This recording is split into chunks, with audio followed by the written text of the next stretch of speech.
hottest internet station. Welcome back to the three hottest guys in radio. Well, they think so. Corey, Josh, and Joel, right here on Northwest 3rd News. Hey, so we ever figure out who that voice is, that girl's voice at the end? I don't know. I came back from Bakersfield and it was on. And look at that, special delivery from Northwest Trucking Academy. That's awesome. It's going on. So it is 7:05, and we are going to bring in our first caller, special guest on the show tonight. We're going to welcome Mr. Doug Davenport. Doug, you are on the Crocker's Cars call-in line. Can you hear us, bud? Yeah, I can hear you guys. How you doing, buddy? How are things? Busy, really busy. So you're preparing to head down to the duel. Now, this is not your first trip down there. No, this will be the next couple of years when I was playing around with racing late models, but I think this will be my seventh one. Seventh time you've attended. Now, Yeah. this is a big change because you're coming out of the late model, back into the mods. I want to start this off. I want to know why you're going back to the modified after the late model. Well, last time I was on the air with you guys, I kind of went into a little bit of that, and the modified was just kind of filler spot. Originally, my intentions when I got rid of the asphalt program was to get back into mod, and just circumstances with sponsors and different things didn't work out like we thought they were going to, and I had an opportunity to get in a late model and get in a race car right now, so I took it, but ultimately it wasn't where I wanted to go, and it ended up being a big flop for a lot of reasons, mostly my own. But we got a chance in the middle of the year this last year to get in a brand new mod, and we changed chassis, and I got back with some people that I've worked really well with in the past, and I'm back in the mod, and it's really where I wanted to go anyway. Well, I thought you were pretty successful in the last modified, so was it just because you're familiar with the other manufacturer? Is that why you made the change? The biggest reason I made the chassis change is because I wanted a car right now. Okay. And I didn't want to wait. And I had three chassis that I to choose from. Obviously, I was with Drager Performance and the GRT, and that was obviously the top of the list. And I've got a lot of things going over the years with Jeff Taylor, and I had an opportunity possibly for one of those. And then, Shaw's, I've had a really good relationship with Kevin and Larry for about 25 years. And their cars are fast too, and just the way all the cards fell on the table when I found the buyer for the late model, there was a brand new Larry Shaw race ready to go, and it was just happened to be right on the trail on the way home from delivering the late model. So that's the car I came home with. Perfect. Worked out good. So I want your input. Now, you're kind of a veteran when it comes to the duel in the desert. Like you said, this will be your seventh trip. Let's talk about your experience, what you expect, and kind of let's talk about how this whole program works. For those people that haven't been there, myself included, I don't want to go out there and say, this is what it is, this is what it isn't. I have no experience there.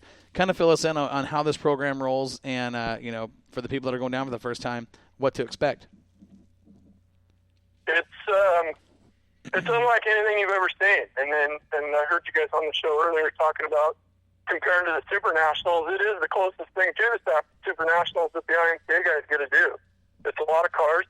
It's all the best guys from everywhere. Everybody that shows up at the duel they're a track champion, they're a series champion, they're a regional champion, they're the fastest guy where they come from, and it's tough competition. You'll have 200 A-mods out there, and they'll be laying down laps all within 0.2 of a second of each other. It's the closest first person that you're going to see all year next to them. So we were talking. This is Josh, Doug. We were talking to some of the California guys that are planning on going down there, and just kind of the routine. And some of these guys, it's the first time for them. You're talking about what we just talked about here about 15 minutes ago is the short time you get for practice and qualifying. Basically, you get 18 laps to try to figure out that half mile where you've never been before. What does that kind of aspect bring into a driver and the mental capacity to be at the top performance down there? Well, the first thing you have to do, and I went through it myself, and I think everybody goes through it a little bit when they get to that place, is like you guys said, it is Vegas. There's a lot of distractions there and a lot of intimidation because of the competition that it brings. And the the first time you go on the racetrack, you're trying to get all that out of your system before you even worry about anything else. And the guys that are going to be fast are going to go down a couple days early, and they're going to be there right when the gates open. They're going to get a pit spot, and they're going to get some laps on the track and actually get some practice. And those are the guys that they're going to be fast. That's going to pay off come Thursday when heat race time comes around, because there isn't.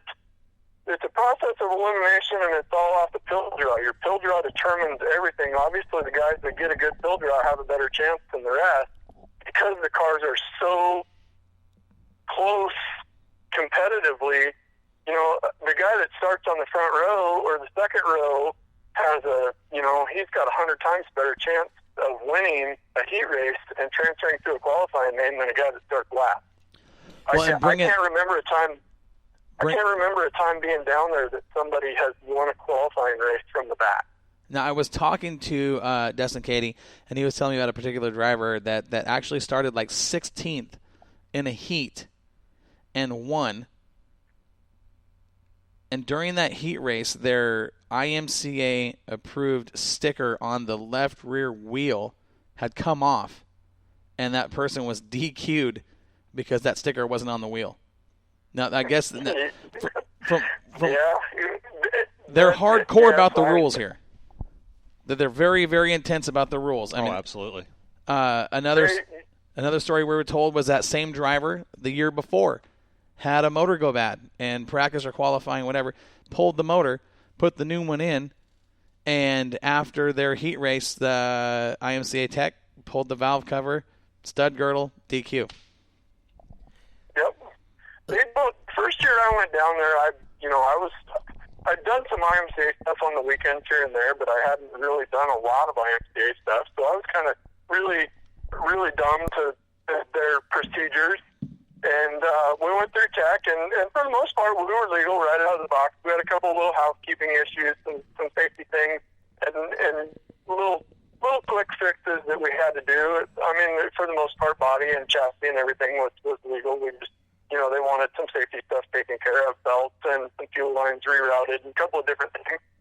But they give you a tech slip, just like, at any other big race. You go through there, and they write down on your tech slip everything that they want changed. And so I asked them, and I think it was Jim Stannard at the time, if I remember correctly.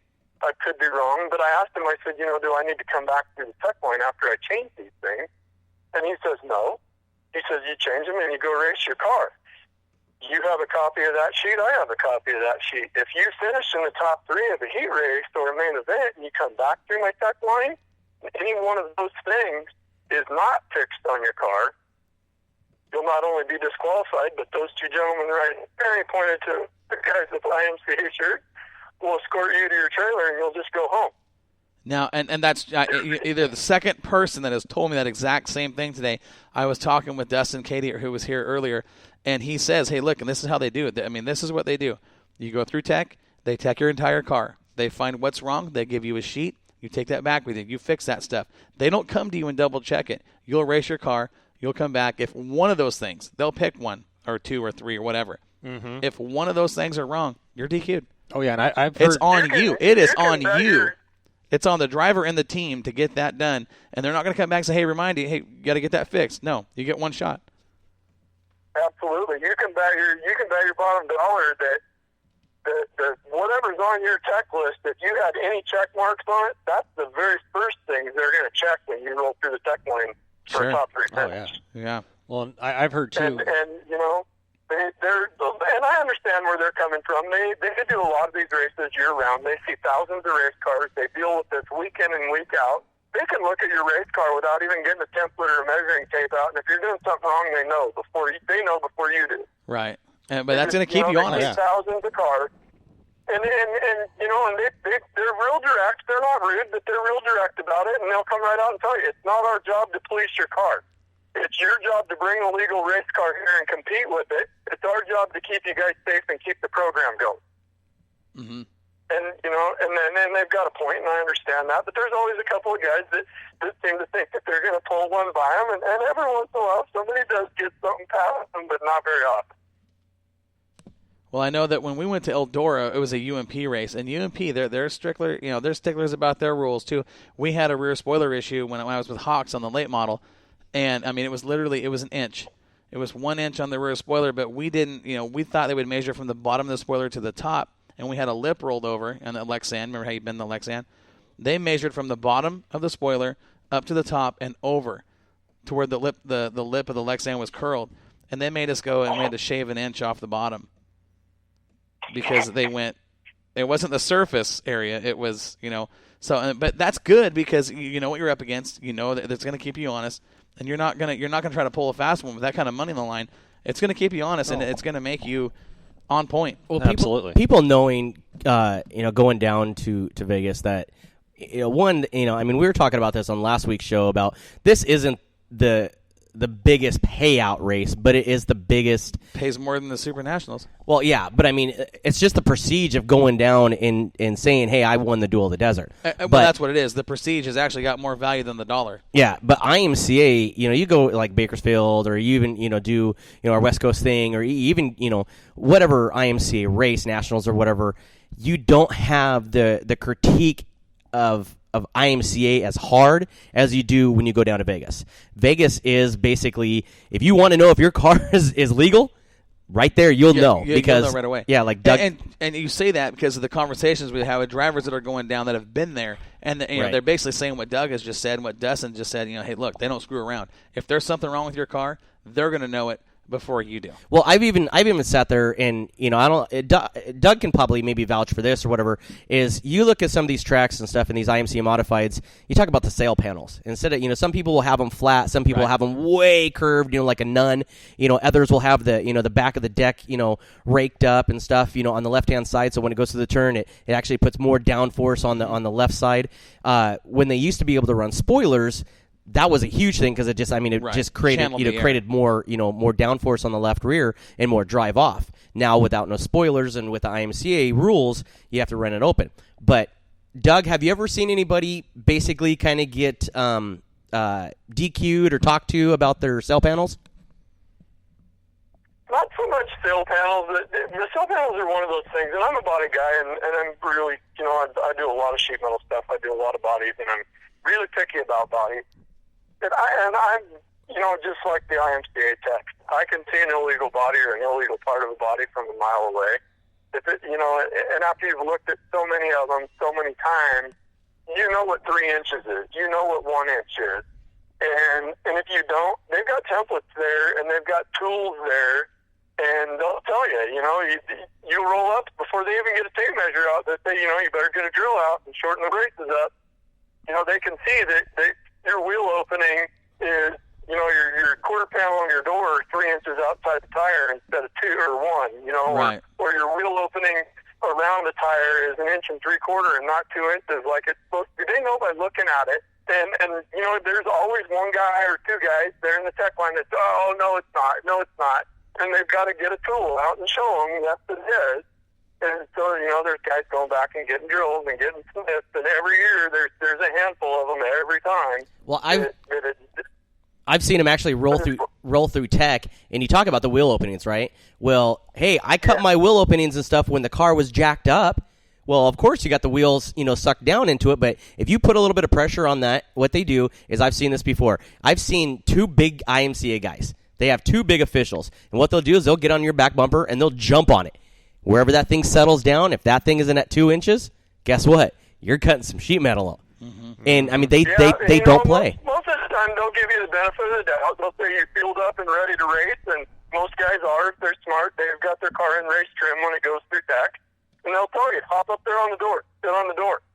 You put your weight in the car, and that's how you're going to race it. And if that wheel opening isn't where it's supposed to be when you hop up there, then they'll tell you, get the snips out. Or you better get a drill out and drill some new holes in that brace. Your door's out too far, or your quarter panel's out too far.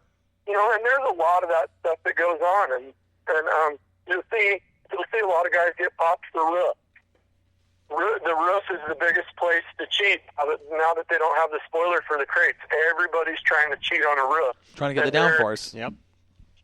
Every 16th of an inch they can get, they're going to try to get. So that's the thing that I think you're going to see a lot of. They're really going to push that. You'll see a lot of guys trying to do that.